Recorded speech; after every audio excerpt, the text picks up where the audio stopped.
देखो Wheatstone bridge क्या होता है, क्या ये गेहूं पत्थर ब्रिज होता है? नहीं नहीं, ऐसा नहीं है, नाम दिया गया अब इसको, ठीक है, साइंटिस्ट का नाम था। अब ये आप लोग गूगल कर सकते हैं ठीक है, जहाँ तक हमें टीचर ने बताया था कि ये साइंटिस्ट का ही नाम था, इसीलिए व्हीटस्टोन ब्रिज इसका नाम दिया गया, ठीक है। ये बेसिकली एक इलेक्ट्रिकल सेटअप होता है, ठीक है, कुछ रेजिस्टेंसेस का, 4 रेजिस्टेंसेस का ये एक इलेक्ट्रिकल सेटअप होता है, जिसमें बीच में कनेक्टेड रहता है गैल्वेनोमीटर, ठीक है। अब इस सेटअप में होता क्या है वो मैं आपको डेरिवेशन करने के बाद समझा दूंगा, तो ज़्यादा बेहतर होगा। तो बेसिकली ये जो 4 इलेक्ट्रिकल रेजिस्टेंस यहाँ पे लगाए गए हैं, इनके रेजिस्टेंस को बोला गया P ohm, Q ohm, R ohm, S ohm, ठीक है, ऐसा बोला गया। ओके, तो आप अपनी नॉलेज से मुझे यहाँ पे करंट डिस्ट्रीब्यूशन बता दो। यहाँ से अगर करंट आई निकला तो यहाँ से करंट आई जाएगा, यहाँ से करंट आई जाएगा। अब हम लोगों ने मान लिया कि ये करंट आई जो है वो डिवाइड हो गया I1 और I2 में। अब आप बोलोगे I माइनस I1 क्यों नहीं लिया? ठीक है, वो इसलिए नहीं लिया क्योंकि आगे फिर से एक बार डिवाइड होना है, ठीक है, तो इसीलिए और ज़्यादा उसमें लफड़ा ना हो जाए, इसकी वजह से हम लोग पहली बार जब करंट डिवीजन करेंगे, ध्यान से देखो, ये डेरिवेशन बोर्ड एग्जाम में आता है 3 नंबर का, मेरे टाइम पे आया था शायद 3 नंबर का। तो ये I करंट जो था ये डिवाइड हो गया I1 और I2 में। अब ये I1 करंट जब यहाँ पर पहुंचा तो कुछ करंट यहाँ गैल्वेनोमीटर में चला जाएगा, जिसको हम बोलते हैं IG, ठीक है। तो कुछ करंट अगर I1 में से गैल्वेनोमीटर में चला गया तो बचा हुआ करंट यहाँ से जाएगा, जो कि होगा I1 माइनस IG, ठीक है, ठीक है। अब देखो होगा क्या, यहाँ से I2 करंट आ रहा था, ठीक है, और ये जो IG करंट है ये गैल्वेनोमीटर में जाके यहाँ से आया, ठीक है। तो गैल्वेनोमीटर का IG करंट यहाँ पर आया और यहाँ से I2 करंट यहाँ पर आया, तो यहाँ पर कितना करंट जाएगा? KCL लगाओ। KCL क्या बोलता है? आने वाला करंट इक्वल टू जाने वाला करंट। तो आने वाला करंट क्या है? I2 plus IG। तो जाने वाला करंट क्या हो जाएगा? I2 plus IG। तो यहाँ पे जाने वाला करंट आ गया I2 प्लस IG। तो यहाँ पे आ गया I2 प्लस IG और यहाँ से यहाँ पे करंट आ गया I1 माइनस IG, ठीक है। तो यहाँ पर करंट कितना जाएगा? दोनों को जोड़ दो, उतना ही करंट जाएगा। आने वाला करंट इक्वल टू जाने वाला करंट, KCL लगा रहे हैं हम लोग बेसिकली। तो माइनस IG प्लस IG खत्म, तो यहाँ पे करंट जाएगा I1 minus I1 plus I2, ठीक है। और I1 प्लस I2 कुछ और नहीं बल्कि I ही है। यहाँ पे देखो ना ध्यान से, I की वैल्यू क्या है? I1 plus I2। तो ये बेसिकली कुछ और नहीं क्या है? I ही है। तो यहाँ पर अगेन ये I बन गया, तो अगेन की से होते हुए यहाँ पे I करंट चला जाएगा, ठीक है। तो हम क्या करेंगे? हम लगाएंगे यहाँ पे KVL। हम क्या करेंगे? हम लगाएंगे यहाँ पे KVL। एक बार इस लूप में लगाएंगे, ठीक है, और एक बार इस लूप में लगाएंगे। कोई परेशानी, कोई दिक्कत होनी तो नहीं चाहिए। तो हम लोग लगाते हैं KVL पहले इन द लूप ABDA, ठीक है। सो अप्लाइंग, ध्यान से करो, ये डेरिवेशन बोर्ड एग्जाम में आता है। So applying KVL in the loop ABDA, ठीक है। ABDA में हम क्या कर रहे हैं? KVL अप्लाई कर रहे हैं। तो यहाँ से यहाँ जाते समय आप ध्यान से देखो, आपका डायरेक्शन, करंट का डायरेक्शन सेम है, यही चीज़ करनी है। तो माइनस साइन, करंट कितना? I1, रेजिस्टेंस कितना? P। अब यहाँ से यहाँ जाते समय आपका और करंट का डायरेक्शन अगेन सेम है। करंट कितना है यहाँ पे? IG। और गैल्वेनोमीटर का जो रेजिस्टेंस है उसको हम लोग थोड़ी देर के लिए मान लेते हैं G, ठीक है। उसको हम लोग कितना मान लेते हैं? उसको हम लोग मान लेते हैं G, ठीक है। कुछ ज़्यादा लहरा गया क्या? ओके, तो गैल्वेनोमीटर का रेजिस्टेंस हमने G मान लिया, तो माइनस IG इंटू G। अब उसके बाद यहाँ पर पहुँचे, यहाँ पे तो कोई रेजिस्टेंस वगैरह नहीं, फिर यहाँ पहुँचे तो करंट का डायरेक्शन तुमसे अपोजिट, ठीक है, और रेजिस्टेंस कितना है यहाँ पे? S। अरे बाबा, ठीक है। तो करंट का डायरेक्शन तुमसे अपोजिट, तो प्लस साइन, करंट यहाँ पे I2 और रेजिस्टेंस है S बराबर 0। ये हो गई इस लूप की कहानी, ठीक है, ठीक है। अब हम KVL अप्लाई करते हैं इन द लूप DBCD, ठीक है। Applying KVL in the loop DBCD, applying KVL in the loop DBCDB, ठीक है। तो इस लूप में हम लगा रहे हैं। तो B से C जाते समय आपका और करंट का डायरेक्शन सेम है, तो minus times I1 minus IG into Q, ठीक है, ओके। अब C से D में जाते समय आपका और करंट का डायरेक्शन अपोजिट है, तो plus sign I2 plus IG into R, ठीक है। फिर यहाँ से यहाँ जाते समय आपका और गैल्वेनोमीटर के करंट का डायरेक्शन अपोजिट है, तो again plus sign IG into G is equal to 0, ठीक है। सो ब्रैकेट इसका एक बार ओपन करो। सो देयरफॉर ये आ जाएगा minus I1Q plus IGQ plus I2R plus IGR, ठीक है, plus IGG is equal to 0, ठीक है, ठीक है। अब देखो व्हीटस्टोन ब्रिज में क्या होता है ना, व्हीटस्टोन ब्रिज में क्या होता है कि बेसिकली इसको क्या किया जाता है? बैलेंस किया जाता है। किसको? इस मीटर ब्रिज को क्या किया जाता है? बैलेंस किया जाता है, ठीक है, जिसको हम बोलते हैं एक स्पेशल केस, ठीक है। सो बेसिकली कंडीशन जो होती है इसके बैलेंस करने की, ठीक है, इस व्हीटस्टोन मीटर ब्रिज को हम बैलेंस करते हैं। और उसको बैलेंस करने के लिए हम लोग क्या करते हैं? इस गैल्वेनोमीटर से पास होने वाले करंट को हम 0 करते हैं, ठीक है। उससे पास होने वाले करंट को हम क्या कर देते हैं? 0 कर देते हैं, ठीक है। सो कंडीशन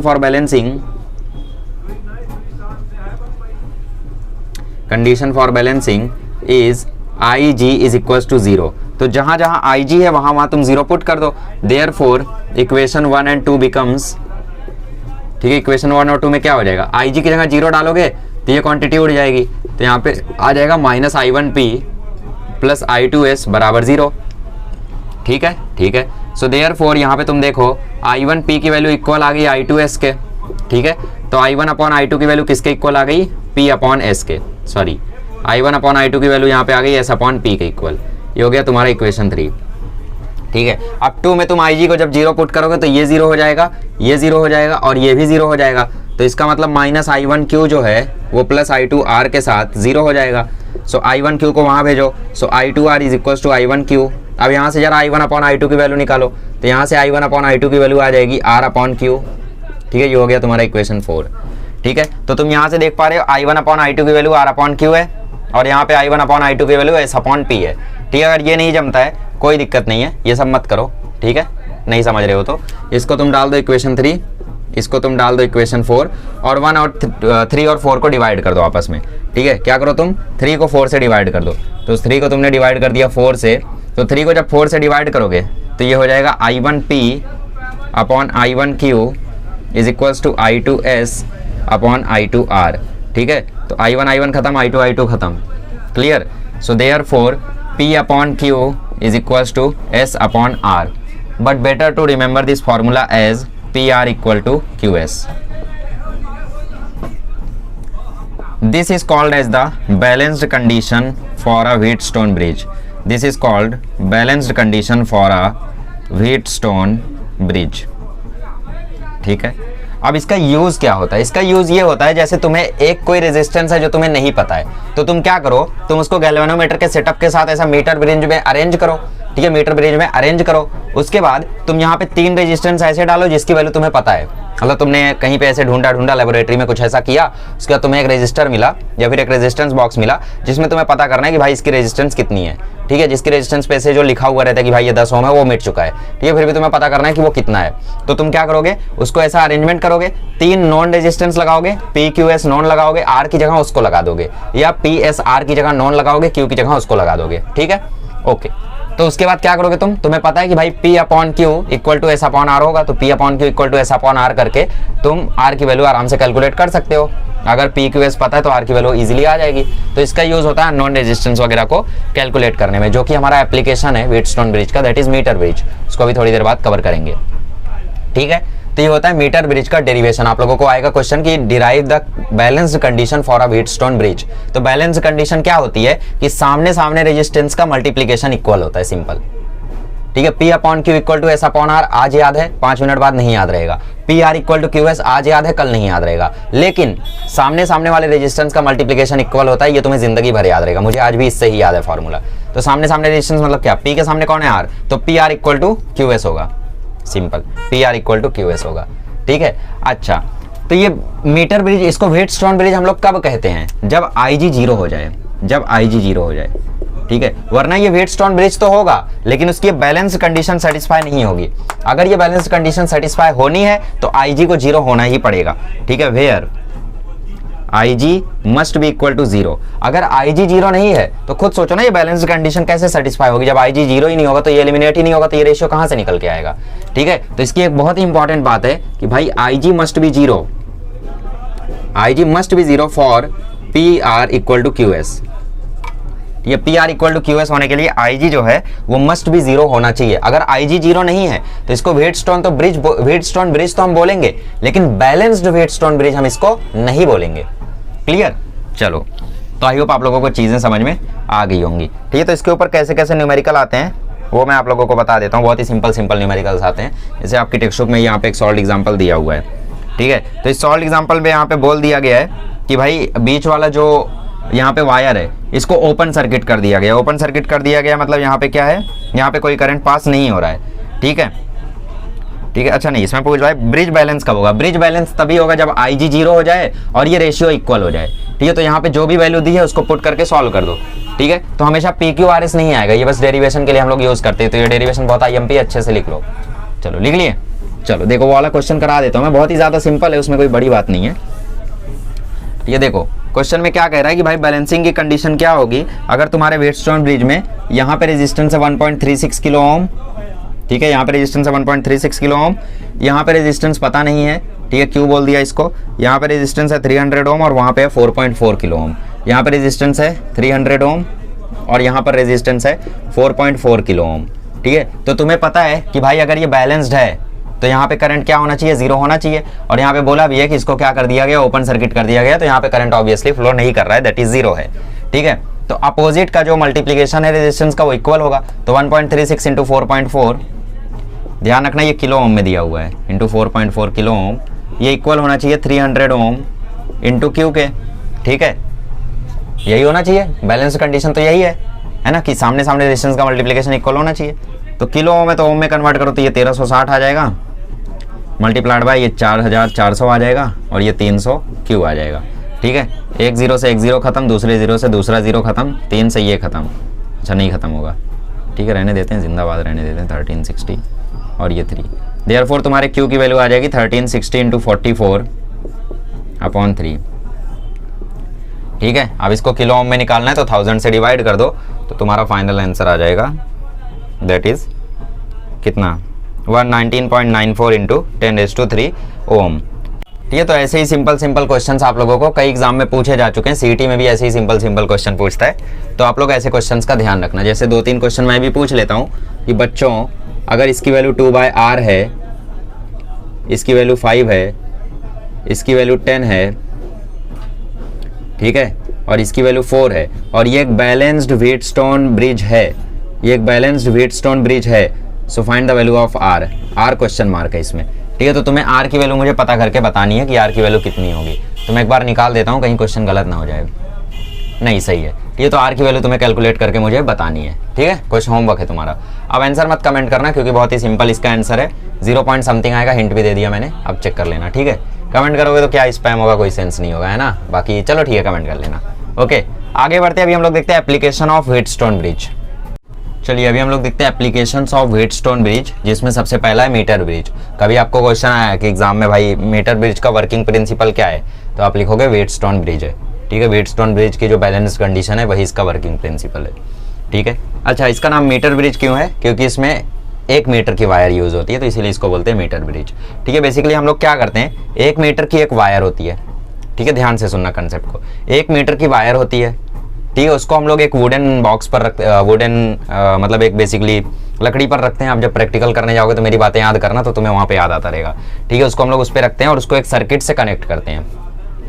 अब अगर हम उसे सर्किट से कनेक्ट करेंगे तो ऑब्वियसली उस वायर में कोई ना कोई करंट फ्लो करेगा, ठीक है। अब इस वायर में जो करंट फ्लो करेगा, ठीक है, उसको हम लोग मेजर करने के लिए यूज करते हैं गैल्वेनोमीटर का, और गैल्वेनोमीटर को हम लोग कनेक्ट करते हैं एक जॉकी से। अब जॉकी क्या चीज होती है, तो jockey is something which is used to find the null point. Null point क्या होता है, चलो ठीक है, अभी थोड़ी देर बाद बताता हूँ, ठीक है। बेसिकली ये जो वायर होता है इसको ऊपर भी हम लोग 2 रेजिस्टेंसेस के साथ कनेक्ट करते हैं। एक रेजिस्टेंस एक्स होता है जो कि अननोन होता है, और एक होता है हमारे पास रेजिस्टेंस बॉक्स। रेजिस्टेंस बॉक्स कैसे काम करता है, इसमें से आप लोगों के पास कुछ रेजिस्टेंस कीज लगी हुई होती हैं। जैसे तुम उसमें से 10 ओम निकाल दोगे तो यहाँ पर रेजिस्टेंस 10 ओम हो जाएगा, तुम 5 ओम निकाल दोगे तो उसमें रेजिस्टेंस 5 ओम हो जाएगा, ठीक है। तो बेसिकली वो होता है रेजिस्टेंस बॉक्स, आप जब लैब में जाओगे तो देखोगे। फिलहाल यूं समझ लो कि ये R जो है ये तुम्हारे लिए नॉन रेजिस्टेंस है, मतलब इस R की वैल्यू तुम्हें पता है, और ये जो X तुमने यहाँ पे लगा रखा है ये एक अननोन रेजिस्टेंस है, ठीक है। X की वैल्यू तो आज तक सभी मैथमेटिशियंस फाइंड कर रहे हैं, तो X तो हमेशा अननोन ही होता है, तो यहाँ पे अननोन रेजिस्टेंस क्या है आपका, वो X है, ठीक है, ओके। अब समझते हैं नल पॉइंट क्या होता है, ठीक है। तो ये जो गैल्वेनोमीटर है बेसिकली ये क्या दिखाता है, ये डिफ्लेक्शन दिखाता है, ठीक है। तो नल पॉइंट वो पॉइंट होता है जहां पे गैल्वेनोमीटर कोई डिफ्लेक्शन नहीं दिखाता है, ठीक है। Where there is no deflection in galvanometer, ठीक है। तो नल पॉइंट मतलब वो पॉइंट जहां पे गैल्वेनोमीटर के अंदर कोई डिफ्लेक्शन ना आए। और गैल्वेनोमीटर के अंदर डिफ्लेक्शन हम लोग कैसे पता करते हैं, इस जॉकी से। जॉकी इज अ डिवाइस जिसको हम लोग टैप कर करके पूरे वायर पे पता करते हैं कि कौन से पोजीशन पर कितना करंट आ रहा है गैल्वेनोमीटर के अंदर। और ये ऐसा क्यों होता है, क्योंकि बेसिकली रेजिस्टेंस ऊपर नीचे होता है। जैसे तुम जॉकी को यहाँ पे किया, ठीक है, तुमने जॉकी को यहाँ पे किया तो LX की वैल्यू घट गई, ठीक है, लेंथ इन X डायरेक्शन, ये जो AD की लेंथ है ये घट गई। और अगर इसकी लेंथ घट गई तो जो रेजिस्टेंस है इस AD वायर का, AD पार्ट वायर का जो रेजिस्टेंस है वो घट गया। तो ये घटने के कारण करंट घट गया, मतलब रेजिस्टेंस घट गया तो करंट बढ़ गया, ठीक है, ऐसा।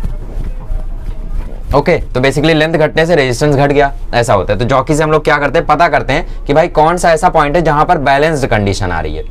ठीक है, बैलेंस्ड कंडीशन कब आती थी व्हीटस्टोन ब्रिज में, तब जब गैल्वेनोमीटर के अंदर करंट जीरो हो जाता था।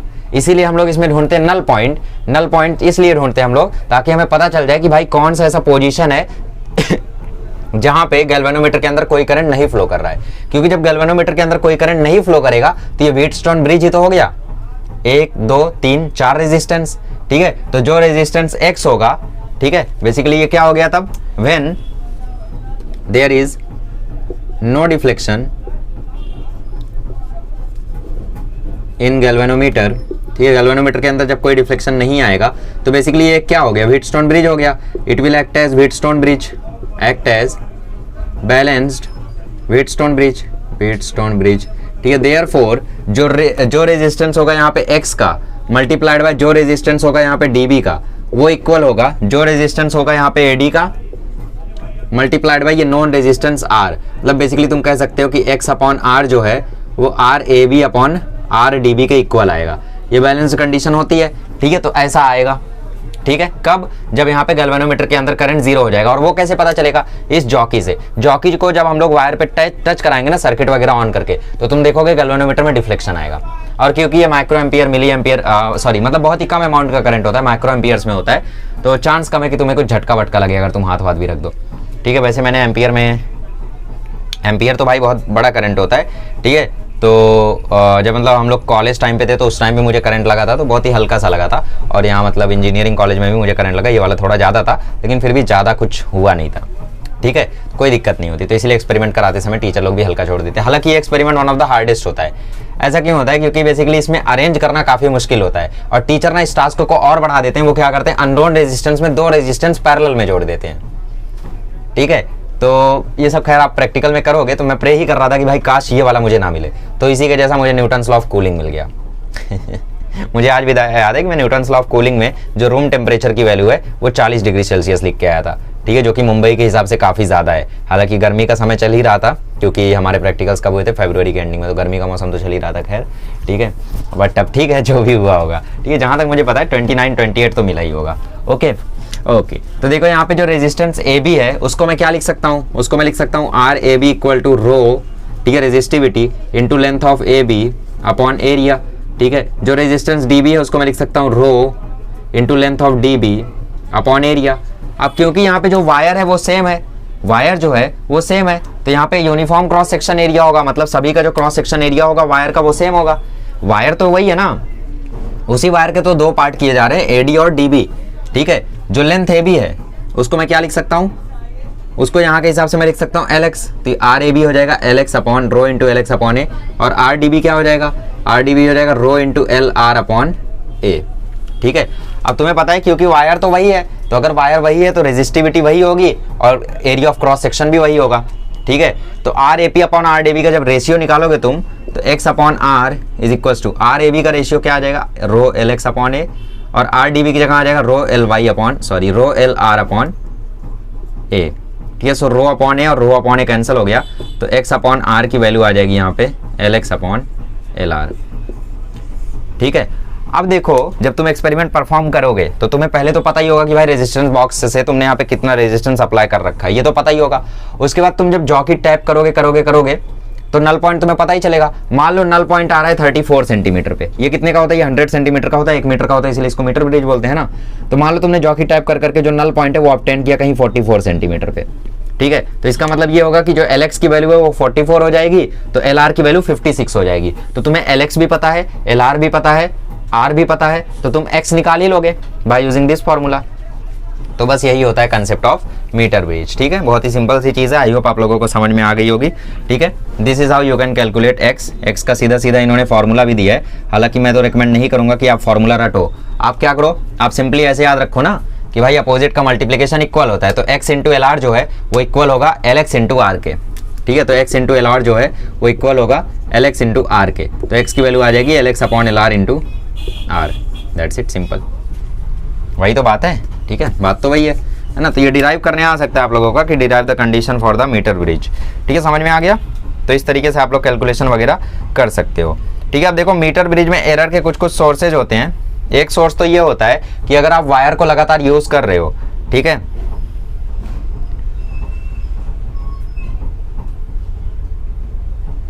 ठीक है, ठीक है,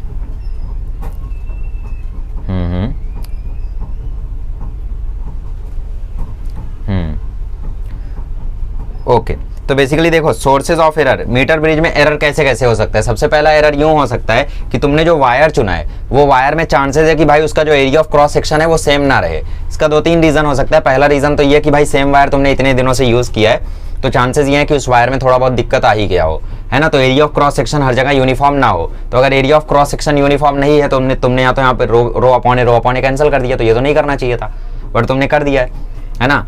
तो बेसिकली ये तो दिक्कत है, तो इसके कारण थोड़ा सा यहाँ पे एक्यूरेट आंसर नहीं आता है। और दूसरा रीजन क्या है, दूसरा सोर्स ऑफ एरर क्या, मैं सोर्सेज ऑफ एरर बता रहा हूँ, ठीक है। एग्जाम में आता है क्वेश्चन, ठीक है। अच्छा, मीटर ब्रिज तो समझ गया ना कैसे कैलकुलेट करते हैं। देखो सोर्सेज ऑफ एरर मैं बता रहा था तुम्हें, ठीक है, सोर्सेज ऑफ एरर। चलो देखो सोर्सेज ऑफ एरर, पहला सोर्स क्या है एरर का, यही तो एरर है भाई जो यहाँ पे हुआ है, रुको, ठीक है। तो सोर्सेज ऑफ एरर में पहला सोर्स क्या है एरर का, पहला सोर्स ये है कि भाई जो एरिया है वो यूनिफॉर्म ना रहे, है ना। काफी टाइम से यूज कर रहे हो तो हो सकता है एरिया यूनिफॉर्म ना रहे। दूसरा सोर्स क्या है कि जब हम लोग इस वायर को ज्वाइन करते हैं वुडन बोर्ड के साथ या जिस किसी के भी साथ इस वायर को हम लोग ज्वाइन करके रखते हैं, तो उस ज्वाइनिंग के कारण, उस कॉन्टैक्ट के कारण उसमें कॉन्टैक्ट रेजिस्टेंस डेवलप हो जाता है। क्या डेवलप हो जाता है, कॉन्टैक्ट रेजिस्टेंस डेवलप हो जाता है, बट उसको हम लोग क्या करते हैं, नेग्लेक्ट कर देते हैं। तो इसको हम लोगों ने नेग्लेक्ट कर दिया, जबकि है, लेकिन हमने नेग्लेक्ट कर दिया, तो इसका भी कुछ ना कुछ फर्क पड़ेगा।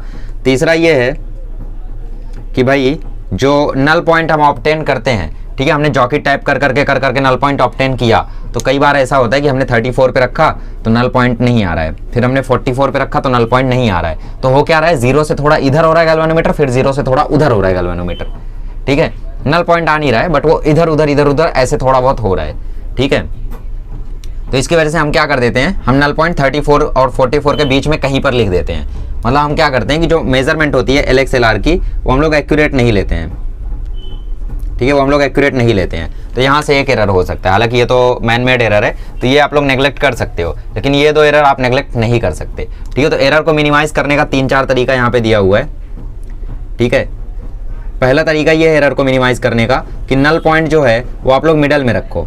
नल पॉइंट को क्या करो, मिडल में रखो, क्योंकि अगर आप नल पॉइंट को मिडल में रखोगे तो नल पॉइंट को मिडल में रखने से क्या होगा कि जब आप नल पॉइंट ऑब्टेन करोगे तो उसमें कम से कम एरर आने का चांस होगा। जैसे आप नल पॉइंट रखोगे 10 सेंटीमीटर पे, बट आप अगर बोल रहे हो 12 सेंटीमीटर, तो वहां से लेंथ बहुत ज्यादा है, यहाँ से लेंथ बहुत कम है, तो वहां से तो बहुत लेंथ ज्यादा है ना, तो बेसिकली वहां से बहुत ज्यादा फर्क पड़ जाएगा और यहाँ से कम फर्क पड़ेगा। तो कम फर्क और बहुत ज्यादा फर्क मिला के काफी फर्क पड़ जाएगा। लेकिन अगर नल पॉइंट तुम कहीं पे बीच में रखते हो और उसको मेजर करने में तुम एक्यूरेसी नहीं दिखा पाते हो, 1-2 सेंटीमीटर से चूक जाते हो, तो दोनों ही तरफ थोड़ा थोड़ा होगा, तो उसको कुछ खास फर्क नहीं पड़ेगा, ठीक है। दूसरा तरीका ये है एरर को मिनिमाइज करने का कि तुम जब जॉकी को यूज करो तो उसको स्लाइड मत करो, टैप करो, टैप, ठीक है, स्लाइड मत करो, टैप करो, स्लाइड मत करो। स्लाइड के आगे क्रॉस बनाओ और टैप के आगे टिक लगाओ, ठीक है। तो जॉकी को स्लाइड इसलिए मत करो क्योंकि जब तुम स्लाइड करोगे तो बेसिकली तुम उस वायर को डैमेज कर रहे हो, उसका एरिया ऑफ क्रॉस सेक्शन वगैरह तुम बिगाड़ रहे हो। तो इसलिए jockey should be tapped, not slided. तुम टैप कर करके चेक करो, हालांकि जो रियल में करते हैं लोग स्लाइड ही करते हैं, ठीक है, ओके। और तीसरा मेथड क्या है यहाँ पे, तीसरा मेथड ये है कि इस एक्सपेरिमेंट को कई बार रिपीट करो, एक्स और वाई को इंटरचेंज कर करके रिपीट करो, और जो यहाँ पे तुम्हें एक्यूरेट वैल्यू मिल जाए लगातार उसी को करेक्ट मान लेना, ठीक है। तो ये कुछ सोर्सेज थे एरर के और इसका मेथड था। एप्लीकेशन क्या है व्हीटस्टोन ब्रिज का, एप्लीकेशन यही है कि करंट मेजर करने के काम आता है, बहुत ही छोटा करंट में बहुत ही छोटा रेजिस्टेंस मेजर करने के काम आता है, ठीक है। एप्लीकेशन क्या है उसका, एप्लीकेशन यही है, it is used to measure very small resistance, ठीक है। बहुत ही छोटा सा जो रेजिस्टेंस होता है उसको मेजर करने के काम आता है, क्योंकि ऑब्वियसली चांस है यहाँ पे कि भाई जब छोटा सा रेजिस्टेंस है तो हम उसमें मेजर करने में कुछ ना कुछ गड़बड़ी कर जाएं, तो इसीलिए ये यूज होता है छोटा सा रेजिस्टेंस मेजर करने में। और दूसरी चीज़, अगर इसको हम लोग थोड़ा सा एम्पलीफाई कर दें तो इसे कैपेसिटेंस, इम्पीडेंस, ये सब भी तुम लोग मेजर कर सकते हो, टेम्परेचर, ये सब भी मेजर कर सकते हो अगर व्हीटस्टोन ब्रिज को थोड़ा सा हम लोग एम्पलीफाई कर दें। अब ये कैसे करेंगे वो मैं भी नहीं जानता हूँ, ठीक है, हालांकि इसमें कुछ चेंजेस करके ही करेंगे ऑब्वियसली, ठीक है। जैसे यहाँ पे एक एप्लीकेशन दे रखा है कि व्हीटस्टोन ब्रिज से तुम लोग स्ट्रेन मेजरमेंट कर सकते हो, जो कि आपके काम का नहीं है, खैर, ठीक है। अच्छा, तो देखो करंट इलेक्ट्रिसिटी में हम लोगों ने 50% चैप्टर कर लिया है, सच बोलूं 50% कर लिया है। देखो हुआ ऐसा था ना यार कि 12वीं में मैं बहुत परेशान हुआ था, मैंने करंट इलेक्ट्रिसिटी सर्च किया तो मेरे पास क्या कुछ महाराष्ट्र बोर्ड के लेक्चर्स आए, मैंने ओपन किया, कुछ नहीं समझ रहा था। अपनी दुख भरी कहानी सुना रहा हूँ, ठीक है, कुछ नहीं समझ रहा था। फिर मैंने सर्च किया जेई का ही कंटेंट देख लूँ तो उसमें कुछ ज़्यादा ही हाई लेवल हो रहा था, ठीक है। इवन अलग सर के भी वहाँ पे 17 लेक्चर्स थे, 17-16, बहुत ही ज़्यादा लेक्चर्स थे। तो अब बोर्ड एग्जाम आने वाला है, कैसे करूँ मैं करंट इलेक्ट्रिसिटी, बहुत खोजा, बहुत कोशिश किया। एंड में पता है तुम्हें, मैं जो कर पाया सो खुद से ही कर पाया। मतलब मुझे करंट इलेक्ट्रिसिटी आधा अधूरा करके जाना पड़ा। तो उसी दिन मैंने ठाना था कि जब मैं पढ़ाऊँगा ना तो इसको कम से कम टाइम में पढ़ाऊँगा। तो इसकी वजह से मैं करंट इलेक्ट्रिसिटी सिर्फ और सिर्फ 3 लेक्चर में पढ़ा रहा हूँ। मुझे बता दो कोई भी महाराष्ट्र बोर्ड में अगर 3 लेक्चर में पढ़ाया हो तो, अरे 3 लेक्चर 3 घंटे में तो न्यूमेरिकल कराते हैं सारे के सारे, ठीक है। तो मैं नहीं चाहता कि जैसे मैं परेशान हुआ था वैसे आप लोग परेशान हो। तो कोशिश करो भाई बढ़िया से आप लोग इसको ग्रैस्प करो, क्योंकि मैं आपको इनफ बता रहा हूँ, मोर देन इनफ बता रहा हूँ यार, ठीक है। ऐसा तो है नहीं कि मैं भगा रहा हूँ, डेरिवेशन करके बता रहा हूँ, पूरा मेथड बता रहा हूँ, फील दिला रहा हूँ, और क्या चाहिए तुम्हें, ठीक है। चलो, तो अभी हम लोग व्हीटस्टोन ब्रिज में गैल्वेनोमीटर का रेजिस्टेंस कैसे मेजर कर सकते हैं उसका भी एक मेथड यहाँ पे दिया हुआ है, जिसको हम लोग केल्विन मेथड बोलते हैं। तो वो एक इंपॉर्टेंट टॉपिक है, तो वो बता के हम लोग लेक्चर कंप्लीट करते हैं, ठीक है। चलिए, अच्छा देखो, ये तो नहीं एक्सपेक्ट कर रहे हो कि मैं इसका कुछ न्यूमेरिकल करा दूं। अगर ये एक्सपेक्ट कर रहे हो तो एक न्यूमेरिकल लिख लो कि भाई x की जो वैल्यू है वो अननोन है। यहाँ पे जो हमने अपनी तरफ से रेजिस्टेंस लगाया वो 50 ओम लगाया है। नल पॉइंट ऑब्टेन हुआ है 44 सेंटीमीटर में लेफ्ट से, ठीक है। तो यहाँ से कितना आ जाएगा 56 सेंटीमीटर। तो तुम मुझे इस x की वैल्यू कैलकुलेट करके बताओ। अब कुछ महान लोग पूछ रहे होंगे कि ये क्या यूनिट का भी यहाँ पे कन्वर्जन करना है, अरे क्या जरूरत है, कैंसिल हो रहा है ना, LX/LR, सेंटीमीटर सेंटीमीटर कैंसिल हो जाएगा, तो कोई सेंस नहीं है, ठीक है। तो आप लोग जस्ट मुझे कैलकुलेट करके बताओ कि x रेजिस्टेंस कितना आ रहा है, ठीक है। अगर नल पॉइंट 44 सेंटीमीटर पे ऑब्टेन हो रहा है तो, ठीक है। ऐसा ही क्वेश्चन आएगा, ज़्यादा कुछ भारी नहीं आएगा, बाकी एक्सरसाइज में तो मैं कराऊंगा ही। चलो चलिए, अभी हम लोग देखते हैं Kelvin's method to determine resistance of galvanometer, है ना, रेजिस्टेंस ऑफ मतलब जी, ठीक है। जी क्या है यहाँ पे, रेजिस्टेंस ऑफ गैल्वेनोमीटर लिखना ही पड़ा एट द एंड, ठीक है। रेजिस्टेंस ऑफ गैल्वेनोमीटर, ठीक है।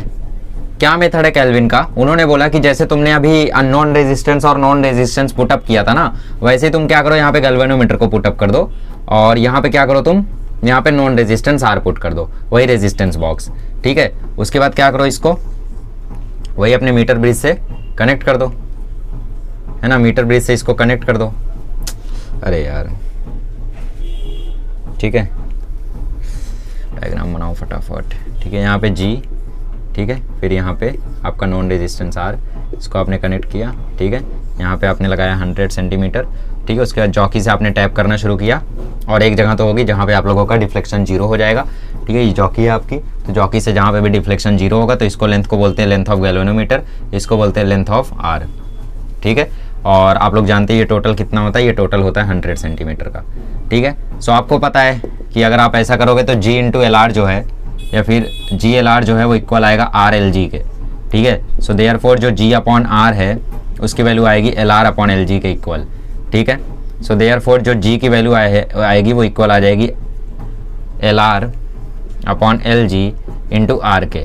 अब आपको पता है कि length of this side plus length of this side, ठीक है, टोटल कितना आएगा 100 सेंटीमीटर आएगा। तो अगर तुम्हें यहाँ से LR की वैल्यू लिखनी है तो वो आ जाएगी 100 माइनस LG। तो यहाँ से तुम गैल्वेनोमीटर की वैल्यू लिख सकते हो, LR की जगह डाल दो 100 माइनस LG, ठीक है, upon LG into R, that's it. बस यही है यहाँ पे मेथड, कुछ नहीं चेंज किया। बस यहाँ पे इन्होंने क्या किया, एक रेजिस्टेंस की जगह पे इन्होंने, ठीक है, क्या डाल दिया इन्होंने, एक रेजिस्टेंस की जगह पे गैल्वेनोमीटर डाल दिया, ठीक है। तो हम लोगों ने कुछ गड़बड़ी की है क्या, G upon R equal to LG upon LR, ठीक है। तो G upon R equal to LG upon LR, ओ हो, यहाँ पे दिक्कत हो गई। तो यहाँ पे LG आएगा और यहाँ पे LR आएगा, है ना, समझ रहे हो ना क्यों, ठीक है। तो बेसिकली कुछ नहीं है यार, यहाँ पे भी तुम इस सॉल्यूशन को छोड़ सकते थे, बट उन्होंने आगे बोला कि क्या कर सकते हो तुम्हें पता है कि दोनों लेंथ को जोड़ोगे तो 1 मीटर आएगा, तो तुम क्या कर सकते हो, इस LR को गैल्वेनोमीटर की लेंथ से भी रिप्लेस कर सकते हो, ठीक है। तो LR की जगह 100 माइनस LG किया तो G इक्वल टू आ गया LG upon 100 minus LG into R। तो अब तुम्हें R पता है, नल पॉइंट पता है, तो गैल्वेनोमीटर आ ही जाएगा, रेजिस्टेंस गैल्वेनोमीटर का, दैट्स इट। ये तो ये मेथड ऑफ केल्विन था, ठीक, डेटा माइन करने के लिए गैल्वेनोमीटर का रेजिस्टेंस। चलो इसी के साथ आज का लेक्चर कंप्लीट करते हैं। अगले लेक्चर में मिलेंगे तो सीखेंगे हम लोग ऑल अबाउट पोटेंशियोमीटर। आने वाले लेक्चर छोटे होंगे क्योंकि आप जानते हो 50% चैप्टर खत्म हो चुका है। अगले लेक्चर में 30% हो जाएगा और अगले के अगले लेक्चर में 20% हो जाएगा। चलिए मिलते हैं अगले लेक्चर में। Thank you so much.